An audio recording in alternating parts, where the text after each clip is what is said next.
le dijo que el Departamento de Salud y Servicios Humanos de los Estados Unidos, el cual él lidera, hacía recomendaciones basadas en estudios científicos de muy mala calidad. Indirectamente le dijo que no mintiera, que ellos no recomendaban nada de eso. Lo leyó en la página web del mismo Departamento de Salud y Servicios Humanos. Y él quedó en ridículo y lo verás en este video. En él verás al secretario del Departamento de Salud de Estados Unidos siendo cuestionado por nada más y nada menos que Solid Snake. Mira el video completo y dime qué opinas, pero antes, si este tipo de contenido te gusta, suscríbete a nuestro canal. Tenemos la meta a mediano plazo de llegar a los 100,000 suscriptores. Sin mayor dilación, comencemos. John Lady yields back and now recognize Mr. Crenshaw, 5 minutes. Thank you, the chairman and ranking member. Thank you, Mr. Secretary, for being here. HHS deals with a lot of stuff, so you've gotten a lot of different questions today, and you're going to get another one. I'm only focused on 2 pages. I'm focused on 2 pages of HHS guidance on quite a controversial subject. Well, it's controversial up here. It's actually not very controversial in the public. It involves gender-affirming care on young people, on children, on minors. It's not controversial in the public. 70% think that we should not do gender-affirming care and hormone therapy, puberty blockers on children under 18. I bet that number is much higher if you ask them about, a double mastectomy on a 12-year-old girl. And yet, HHS guidance, it's only 2 pages, is very clear in what HHS believes, which is that gender-affirming care is great. There's nothing but good things coming out of gender-affirming care.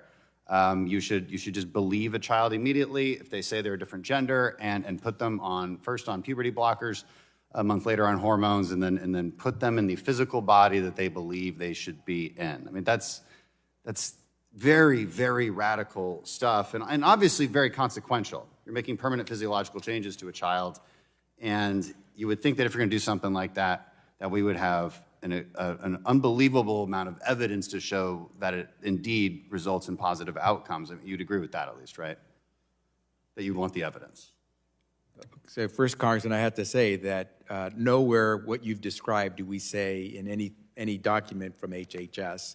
We do not make these flat statements, as you've said. All right, what we do is say we follow what the medical practitioner I'll read it. says I'll as read it for you. science. If you don't believe me, I'll read it for you. So this is from HHS Office of Population Affairs. It says, it allows children, adolescents to focus on social transition and can increase their confidence while navigating the healthcare system. Research demonstrates that gender-affirming care improves the mental health and overall well-being of gender-diverse children and adolescents. Medical and psychological gender-affirming healthcare practices have demonstrated to yield lower rates of adverse mental health outcomes, build self-esteem, improve overall health quality for transgender, gender-diverse youth. Nowhere in here does it say there's any possibility of anything bad happening. Nothing negative at all in these 2 pages. It says that puberty blockers are reversible. There's really no evidence for that. Anytime you cite something in here, it's a study that is at the most recent is from 2021, all of which have very serious problems with them. They're all surveys, first of all. They're not really studies. There's not like a double-blind, randomized control trial going on here.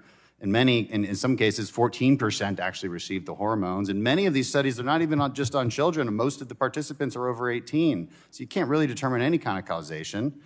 And bottom line, none of them are systematic reviews. If nothing else, you might agree that systematic reviews are the gold standard of evidence, right? A systematic review, for anyone listening, doesn't mean a study. It means a systematic review of all of the studies.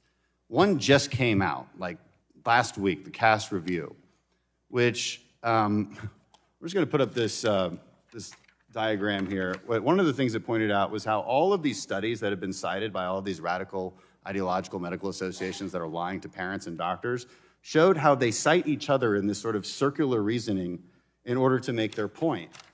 And HHS should not fall victim to that. HHS you are relying on studies that match this much paper. These are the studies that you cite.